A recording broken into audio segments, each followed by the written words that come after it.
let's look at verses 1 through 5 to start with. Proverbs 6, verses 1 through 5. Who's got that, Elijah? My son, if you become surety for your friend, if you have shaken hands and pledged for a stranger, you are snared by the words of your mouth. You are taken by the words of your mouth. So do this, my son, deliver yourself. For you have come into the hand of your friend. Go and humble yourself. Plead with your friend. Give no sleep to your eyes, or slumber to your eyelids. Deliver yourself like a gazelle from the hand of the hunter, and like a bird from the hand of the fowler. Okay. So what does he say about this idea of shaking hands in a pledge for a debt for someone else? Don't do it, but if you do, get out of it as fast as possible. Yeah, get out of it as quick as you can, because it's a problem. It's not a wise thing to do. And Proverbs 22, there's a couple of things he mentions in this chapter, Proverbs 22 and verse 7. Proverbs 22, 7. All you Dave Ramsey people should have this burned on your brain. So what do we got, Paul? The rich rules over the poor, and the borrower is servant to the lender. Okay, so what does that mean? The borrower is servant to the lender. You're borrowing money. You've got to pay that debt back. They have your barrel, so to speak. They control your life until you have that paid back. Yeah, so if your job is utterly undesirable, but the only other prospects you have is less income, but you have to have that income because of the debt you owe, you're in a pickle. You are enslaved to that debt and to the lender, as he says here. 26 and 27, Proverbs 22, 26 and 27. Who's got this for us? Carter, you want to get that? Do not be one of those who shakes hands in a pledge, one of those who is surety for debts. If you have nothing with which to pay, why should he take away your bed from under you? What's his warning there? I would infer what he's saying is don't take on someone's other debt to service it, because you may end up with nothing in trying to service that debt. Yeah, and taking what? What are you gonna? He gives a specific example of what you could lose. Yeah, the bed from under you. Is other than food, is there anything much more basic than a bed, which you assume is in a home? But you don't want to sleep on a hard concrete floor, wood floor, or dirt floor, or whatever. You want something. Like, in other words, your life is going to get significantly harder because of this. It could be, because you've mismanaged money and you have a debt and you can't make it. Well, your car, your furniture, your house, some young people, I don't know whether they know this or not, but sometimes your wages can be garnished. Like, before you get paid at the job you're working at, breaking your back, somebody's reaching in and taking a portion of that because you owe them and you haven't been paying them, and they've got a judgment against you and your wages get garnished, and there's nothing in the world you can do about that. And these verses aren't saying don't help other people with your money. Not at all. Right? It's don't take on their debt. You can help them out, sure, as is appropriate for you in your situation, because 1 Timothy 5 talks about caring for your family, your household. So we have to be balanced in that. But becoming the debt for them isn't really helping them. They're going to procrastinate. They're going to, as Elijah used the word earlier, mooch off of you and your generosity. It's not going to help them or you. Right. Hank?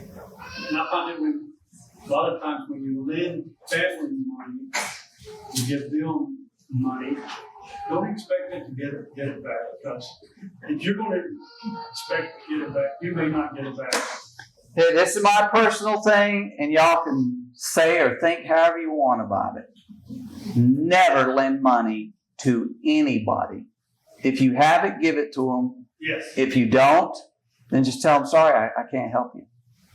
And draw that hard line, because when it's expected to be owed back, either by them or by you, it puts an awkwardness in that relationship. And just Family's no. worse if you ever had to do that. Yeah. We don't do it. Yeah. I know people have. Yeah. Mike? Yeah, and I would say all these things that we're talking about is so that we can learn how to manage our money better, so that we can help others. Okay. Yes. I want to circle back to that before we leave. Don't let me forget that. But yes. So we need to be good stewards of what we have and be very cautious about some of the decisions we make, because we could end up having very serious, real problems, difficulties, sorrows in our life, and compromising on things that we wouldn't if we had made better decisions. So question number 5, I said, how can riches hinder you from doing God's will? And this is just kind of the broad expanse. I put down Mark 10. So Cruz mentioned that. Rich young ruler is really what we're looking at here. So do anybody have any thoughts before we jump into the next lesson and set of questions? All right. So what I had down, it can cause you to depend on them, as y'all have said before, and make you think your value is in your possessions and not inherent in all people, as people made in the image of God. In other words, if I think my value is based on my possessions, my wealth, if something happens to that, I have the wrong view of me. And that's where I think people end up committing suicide. But also, if that's how I view me, it's probably how I'm viewing other people and judging them based on whether they have much or little or whatnot. And so it's not the way we're to look at humanity, look at ourselves. We need to look at ourselves as made in the image of God, and all these other things are really just superficial. Well, to me, that tells us that we can actually become more attached to our wealth than we recognize. It was not until he was told, you have to give this up, because he actually thought he was pleasing to God. He was serving God, and he wanted to be more pleasing to God. It makes me wonder if he even recognized how attached he was to his wealth. And that's the lesson, is that it can happen without you consciously thinking about it. Right, yeah. It was brought to his attention, and he didn't like it. He wasn't willing to let go. Yeah, very good. All right, so the next question sheet, this is lesson 15. I asked in question number 1 to read the following passages, note applications, principles may be applied for managing money in a household. So let's look at Romans 13 to start with. Romans chapter 13, verses 6 and 7. Who will read that for us? Romans 13, 6 and 7. Micah? For because of this, you also pay taxes, for they are God's ministers, attending continually to this very thing. Render therefore to all their due, taxes to whom taxes are due, customs to whom customs, fear to whom fear, honor to whom honor. Okay. Who likes paying taxes? Okay, there is a perspective that, okay, I'm happy to pay taxes because that means I'm making money. But that's generally not how I look at it. I don't think generally how most people look at it. Like the way that it's spent, and it's all in the news right now about the, government waste. That's hard to swallow sometimes. But what does the Book of God tell us? It's our duty to pay them. Right? Now, that's not saying you can't take advantage of the tax code. And I would encourage everybody to do that. Pay as little as you can. But we do have to pay our taxes. And it can be a challenge sometimes, but we have to plan for that. Most people in employment situations, that's pretty well an automatic thing. There's certain deductions and everything they take out of the paycheck and FICA and all that kind of stuff.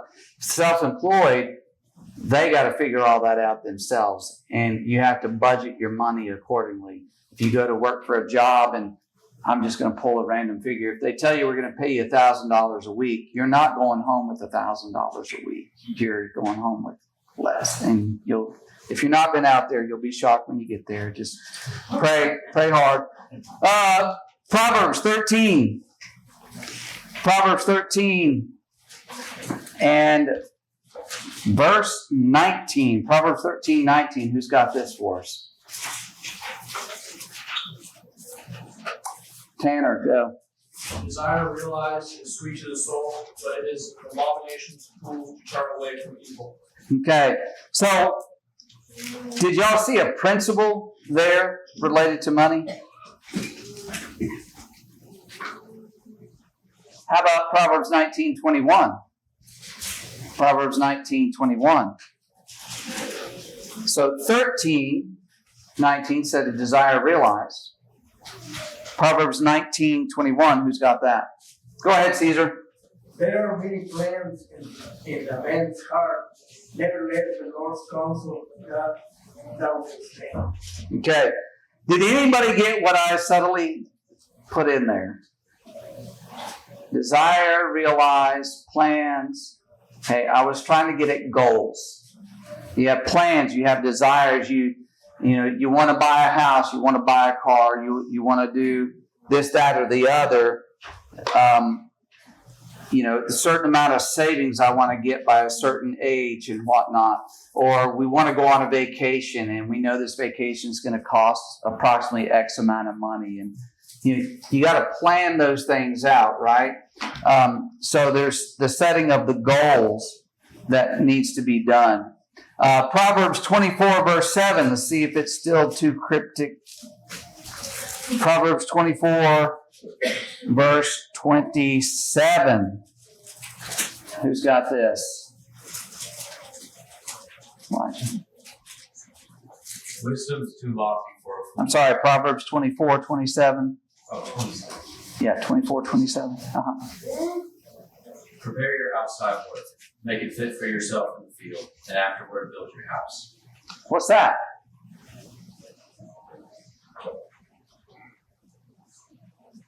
This is priorities. There's got to be a sequence of events for you to be successful to reach your goal.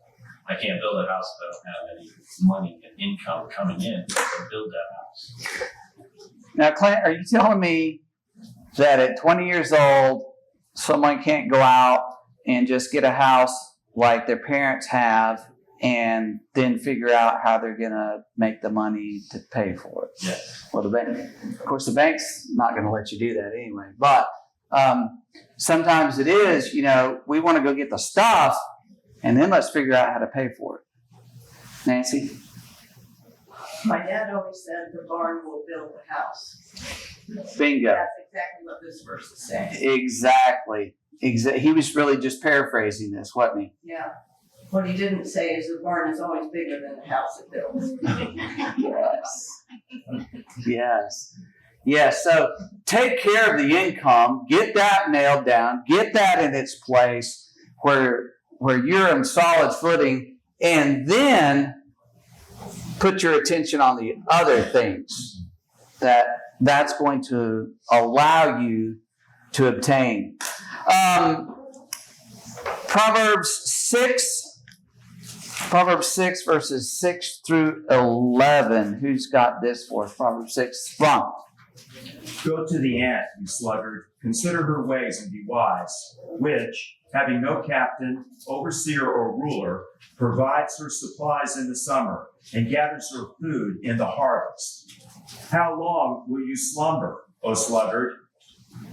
When will you rise from your sleep? A little slumber, a little folding of the hands to sleep. So shall your poverty come on you like a prowler, and your need like an armed man. Any principle in there?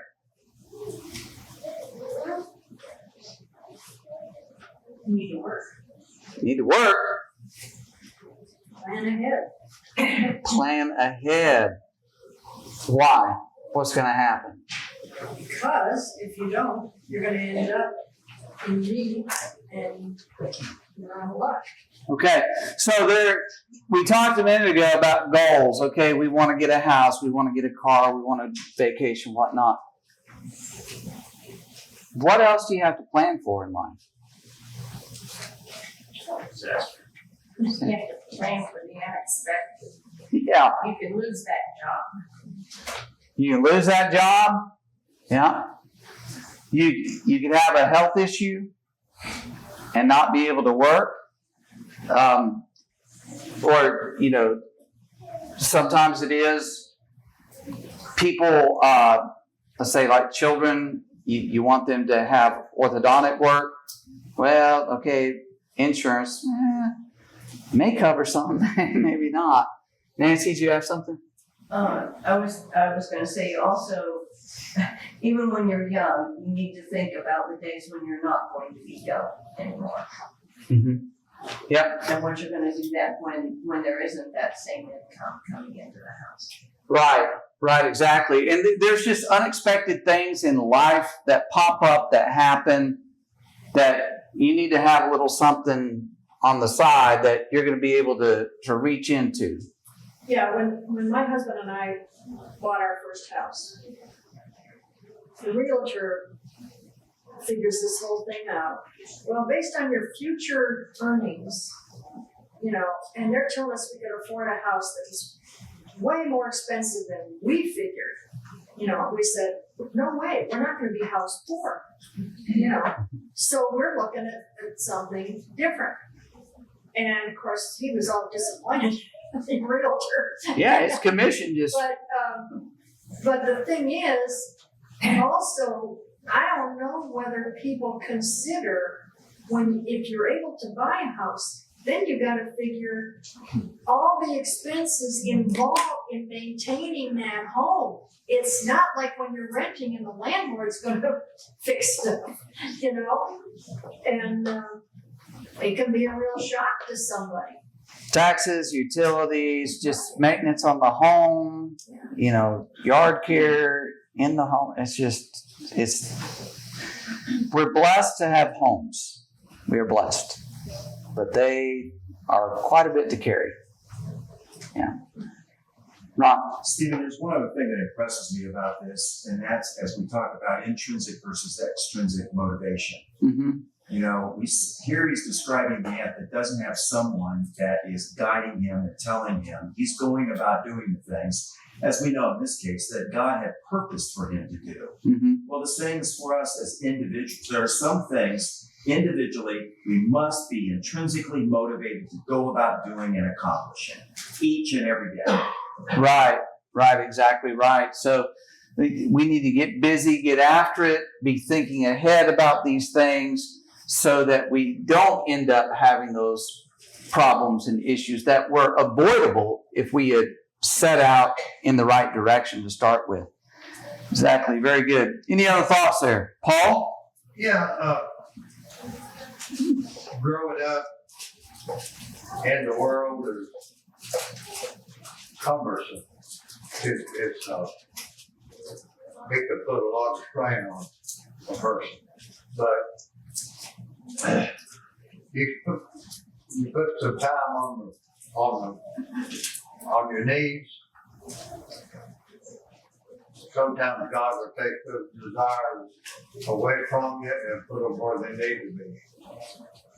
Yep, you need to have that spiritual focus and dependence on God, looking to Him for wisdom and guidance and advice. And the Lord's seeking good in our lives.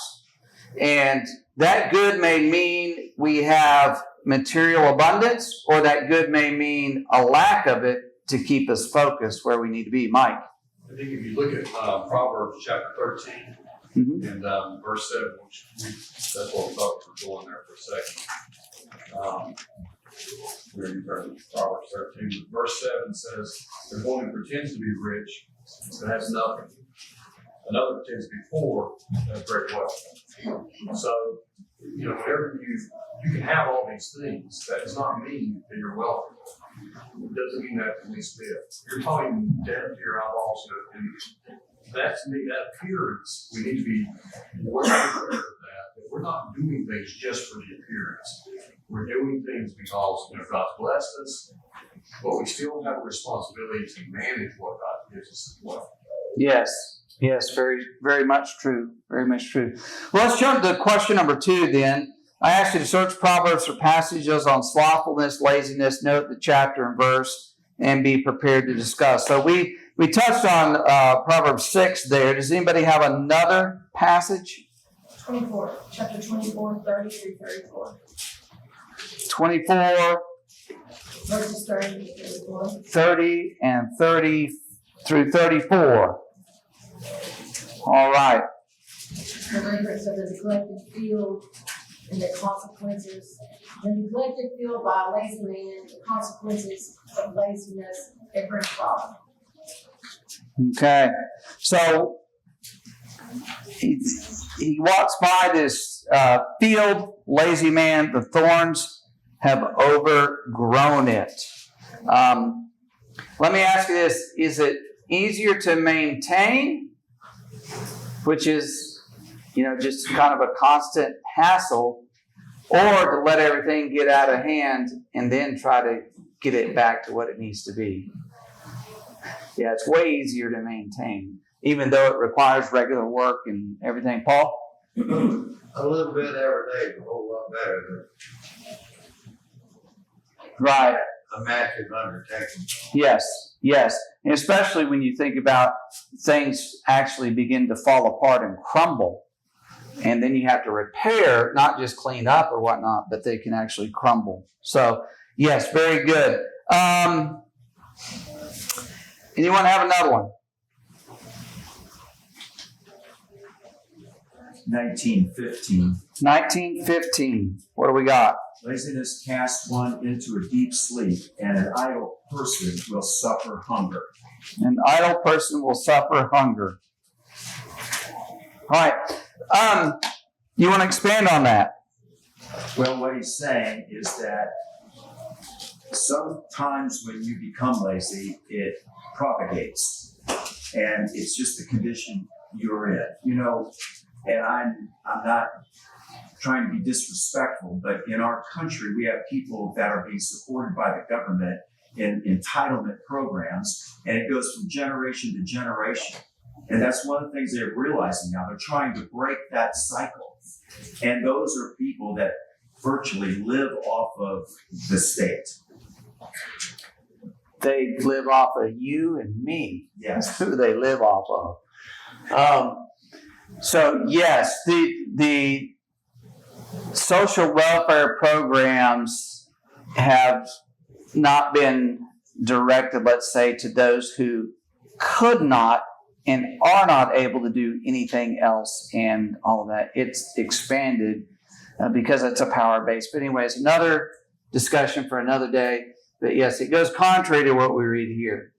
Go out, work, get your food. 20 verse 13, do not love sleep lest you come to poverty. Open your eyes and you'll be satisfied with bread. So wake up, get after it, and you'll have what you need. Cruz.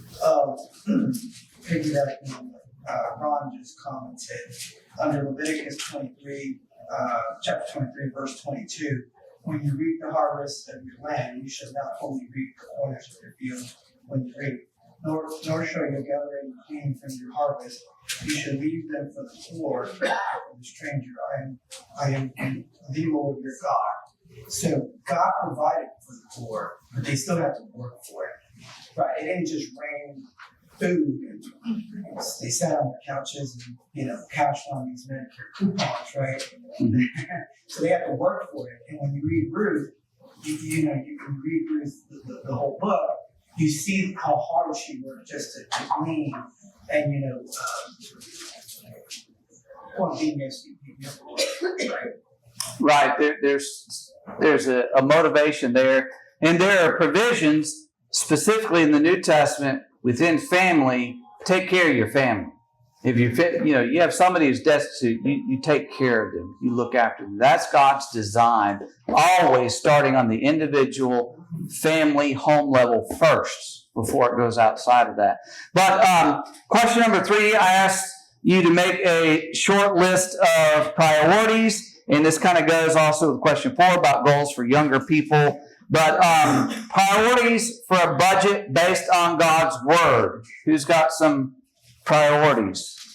Proverbs 21, verse 5. What does that tell us?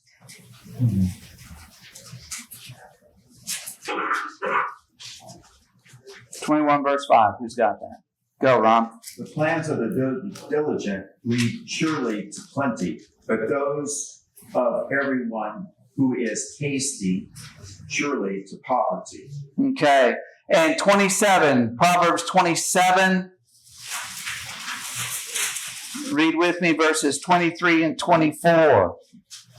Be diligent to know the state of your flocks and attend to your herds, for riches are not forever, nor does a crown endure to all generations. Know your business, is what he's saying. Know what's going on. So when you think about priorities, what should priorities be for a child of God when they sit down to look at their money, how it's going to be spent when they make a budget?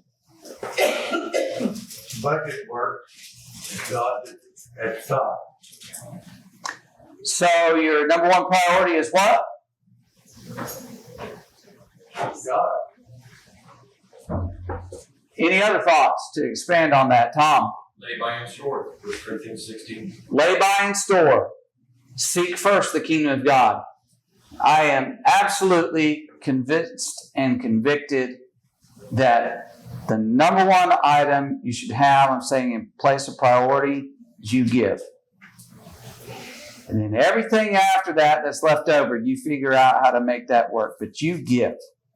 You put the Lord first. What other priorities? Just in that category of putting money into the plate, it's not the only financial category in which we could set aside money to serve God. I mentioned earlier personal benevolence, helping saints. There's charity, helping those who aren't saints. Mm-hmm. But then there's also, do I set aside money for hospitality? How hospitable am I going to be in the next year? And can I plan a monthly amount? I'm not saying I do this, but I know those who do. And I'm like, wow, that makes a lot of sense. Why don't I budget X amount per month if I have people over regularly, where that doesn't have to be a burden each month on my groceries? How do we figure that out in the moment? Right? We want to have people over Saturday, but we've only got $5 left. That creates a problem, right? So priorities, Cruz. Where are we laying up our treasures? If you go to Matthew 6, do not lay up for yourselves treasures on earth. And then if you skip down all the way to verse 21, for where your treasure is, there your heart will be also. Yes, exactly right. We need to have that right focus. And so there's contribution that we give. What else would y'all put in? Like, hey, we need to think about this. Providing for family. Family. Because your family's going to have needs, whether it starts out with just the two of you, but certainly after you have children. And 1 Timothy, 5th chapter, he talks about a man who doesn't provide for his family is worse than an infidel. Okay, what is a basic need of your family? Food. Okay, I would put food before I put shelter. Personally, I'd rather eat. I'll find a place to sleep, but I'd rather eat before I had a roof over my head. But that's just me, okay? Y'all may make a different choice. But food, especially for those who are younger, is insanely expensive. It is ridiculous how much you have to spend on food these days.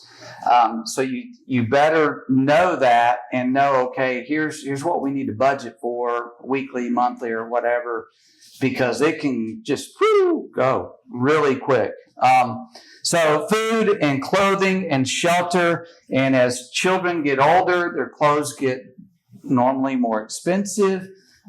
When they're young, one of the great things about brethren and family is here's a garbage bag full of kids' clothes, because they go through them like that. But when they get older, some of that slows down a little bit. But anyways, you got to be thinking about that and preparing for the future, as we said before. So anyways, thank y'all. Lord willing, next week will be the singing.